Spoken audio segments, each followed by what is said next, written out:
Om Shanti. Good morning. आज बाबा की 9 फरवरी 2023 की वाणी। इस मुरली में बाबा ने बहुत बहुत मधुर शिक्षाएं दी है। धारणा युक्त तो कुछ बातें हैं, हम देखेंगे। बच्चों को समझाते हैं कि गम कब होता है और खुशी कब होती है। इस रावण राज्य में गम भी है तो खुशी भी है। अभी अभी खुशी और बाबा कहते हैं कि अभी अभी गम। बच्चा जन्मा तो खुशी, मर गया तो गम।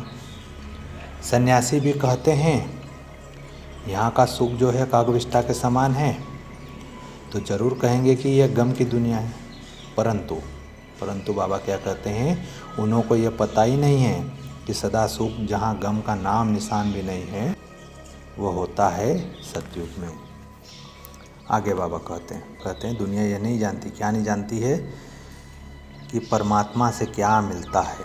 समझते हैं दुख सुख वहीं देता है। भगवान कहते हैं मैं तो सदा सुख देने आता हूँ, तुम सिर पर श्रीमत पर चलो। मैं तो तुमको शांति धाम और सुख धाम का रास्ता बताने आया हूँ। उस रास्ते पर चलना तो तुम्हारा काम है। और क्या झंझट आदि सामने है? झंझटों में तो सारी दुनिया है। भगवान कहते हैं मैं तो सीधा साधा रास्ता बताता हूँ, वह तो बहुत सहज है।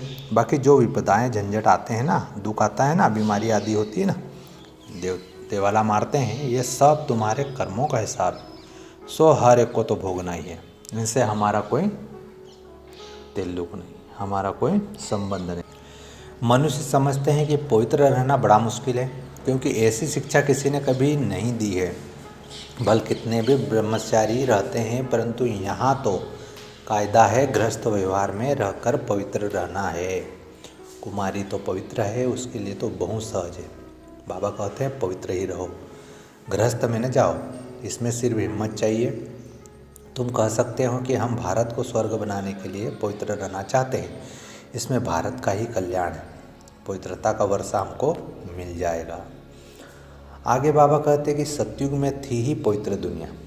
संगम पर जो पवित्र बनते हैं ना, वही पवित्र दुनिया के मालिक बनेंगे। इसमें सारी दुनिया का तो प्रश्न ही नहीं है कि सब कैसे पवित्र बनेंगे। अभी सबकी कयामत का समय है।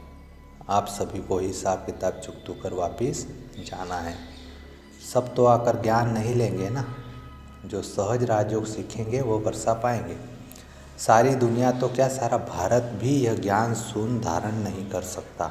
बाकी कोई झगड़ा है वह तो तुम बच्चों को मिटाना है योग बल से। आगे बाबा कहते हैं कोई चाहे तो 1 सेकंड में नष्टो मुहा हो जाए, नहीं तो फिर जीवन भर भी नहीं हो सकते। बहुतों को छोड़ने के बाद भी ममत्व मिटता नहीं, रग जाती रहती है तो अवस्था नहीं रहती है। इसलिए भगवान कहते हैं पहले बच्चे नष्टो मोहा हो जाओ। बाकी सिर्फ कर्म कुटते रहेंगे तो बाप क्या करेंगे। सबके लिए रास्ता एक ही है, वह है पवित्र जरूर बनना है। कई हैं जिनका धंधा ऐसा है कि पाप करने बगैर शरीर निर्वाह चल नहीं सकता। आजकल समय ही ऐसा हो गया है, कोई पास बहुत पैसा है तो पाप करने की दरकार नहीं।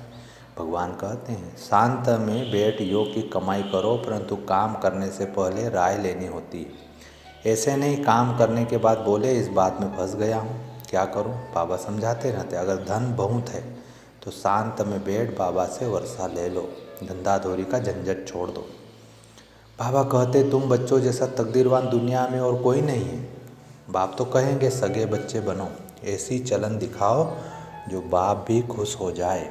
बाप को बच्चों का बहुत ख्याल रहता है कि कैसे बच्चों को दुख से छुड़ाकर उच्च पद प्राप्त कराएं।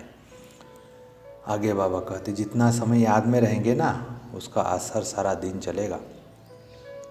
बहुत बीके हैं जो सुबह को उठते ही नहीं है, तो धारणा भी नहीं होती है। सवेरे जागने की आदत पड़ जाए ना, फिर देखो कैसे सर्विसेबल बन जाते हैं। जिसको सर्विस का शौक़ है वह कहाँ भी सर्विस करेगा।